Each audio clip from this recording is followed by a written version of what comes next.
नमस्कार, मैं हूं अशोक श्रीवास्तव। आप देख रहे हैं मीडिया दस्तक का यूट्यूब चैनल। लॉकडाउन के चलते भारत अब तक का सबसे बड़ा पलायन देख रहा है। प्रवासी मजदूरों के बेबसी की तस्वीरें हृदय विदारक हैं। इन तस्वीरों को देखने से यकीन नहीं होता कि भारत के प्रधानमंत्री नरेंद्र मोदी ने कभी सफाई कर्मियों के पांव धोए होंगे, क्योंकि ऐसा एक संवेदनशील व्यक्ति ही कर सकता है। अकड़ में रहने वाला या फिर खुद को इतने बड़े देश का प्रधानमंत्री समझकर तानाशाही करने वाला कभी सफाई कर्मियों के पांव नहीं धो सकता।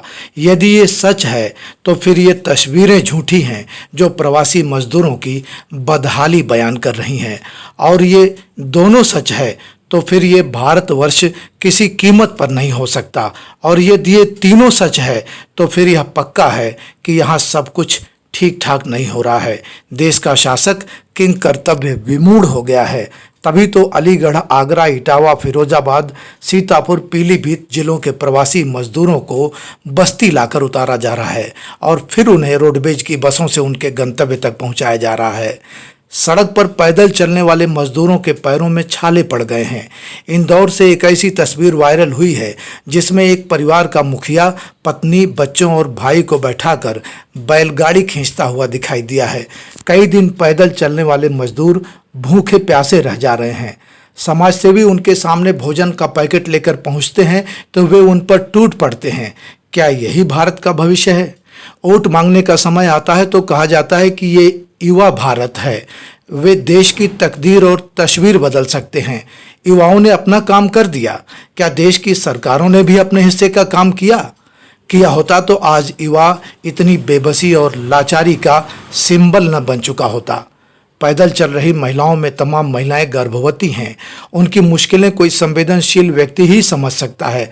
उनके प्रति दया, करुणा, सहयोग, सुरक्षा की भावना न रखने वाला कभी भी भारत जैसे राष्ट्र का मुखिया नहीं हो सकता। उनके पेट में भारत का भविष्य पल रहा है। कुछ महीनों बाद जब वह हमारी दुनिया में आएगा और माँ उसे लॉकडाउन की कहानियाँ बताएगी तो एक ही सवाल करेगा कि उस वक्त भारत गुलाम था क्या माँ? बच्चा पढ़ लिख कर बड़ा होगा तो सीधे प्रधानमंत्री से पूछेगा, आखिर इतनी बेबसी क्यों थी? क्या देश में संसाधन नहीं थे? क्या देश बहुत गरीब हो गया था? सवाल बहुत सारे हैं। अभी वर्तमान पूछ रहा है, कल भविष्य पूछेगा। देश के शासक इन सवालों के जवाब ढूंढें।